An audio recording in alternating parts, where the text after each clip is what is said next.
ขณะที่นำโครงการคุ้มครองมลพิษและสิ่งเศษเหลืออยู่สปป.ลาวได้จัดกองประชุมขณะที่นำโครงการสำหรับโครงการคุ้มครองมลพิษและสิ่งเศษเหลืออยู่สปป.ลาวเพื่อเฮ็ดให้ตัวเมืองของนครหลวงเวียงจันทน์มีความน่าอยู่สะอาดจบงาม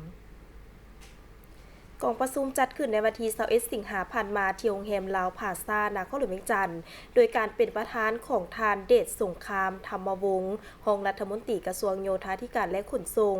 ทานปริญญาเอกนางวิไลวรณ์จันทราตรีรองประธานคณะกรรมการปกครองนครหลวงเวียงจันทน์พร้อมด้วยหัวหน้ากรมห้องกรมหัวหน้าแผนกและวิชาการภาคส่วนที่เกี่ยวข้องเข้าร่วมโครงการคุ้มครองมลพิษและสิ่งเศษเหลืออยู่สปป.ลาวมีระยะจัดตั้งปฏิบัติโครงการ6 ปีแต่ปี2025หา2031โดยมีกระทรวงโยธาธิการและขนส่งกับกระทรวงกสิกรรมและสิ่งแวดล้อมเป็นผู้จัดตั้งปฏิบัติโครงการกองประชุมครั้งนี้เพื่อรับฟังการนำเสนอของโครงการเกี่ยวกับสภาพรวมโครงการการจัดตั้งปฏิบัติกิจกรรมโครงการความคืบหน้าและแผนจัดตั้งปฏิบัติโครงการโดยรวมประจำ6 เดือนต้นปี2026และแผน6 เดือนท้ายปี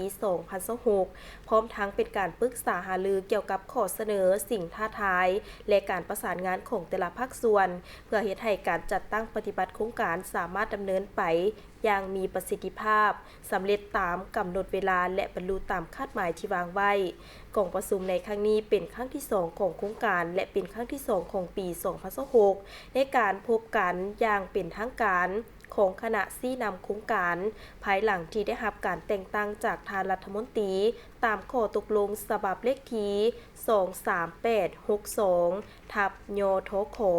ลงวันที่3 ตุลา2025ซึ่งถือว่าเป็นกองประชุมการริเริ่มโครงการคุ้มครองมลพิษและสิ่งเศษเหลืออยู่สปป.ลาวโครงการคุ้มครองมลพิษและสิ่งเศษเหลืออยู่สปป.ลาวเป็นอีกหนึ่งโครงการประกอบส่วนเข้าในการพัฒนาเศรษฐกิจสังคมแห่งชาติ5 ปีครั้งที่9 2021หา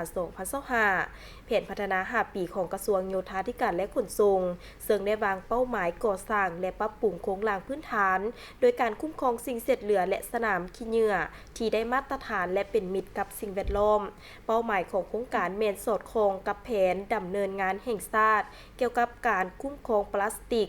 2024หา2030ซึ่งได้วางเป้าหมายลดผ่อนปริมาณขี้เหงื่อพลาสติกพร้อมทางยุทธศาสตร์และแผนดำเนินงานการคุ้มครองขี้เหงื่อแบบยืนยงของนครหลวงเวียงจันทน์2021หา2030และแผนพัฒนาของกระทรวงกสิกรรมและสิ่งแวดล้อมซึ่งได้วางแต่ละระยะโครงการนี้จะช่วยเพิ่มทวีความเข้มแข็งในการจัดการคุ้มครองสิ่งเศษเหลือและมลพิษและทั้งเป็นการวางรากฐานด้านโครงสร้างพื้นฐานการคุ้มครองสิ่งเศษเหลือ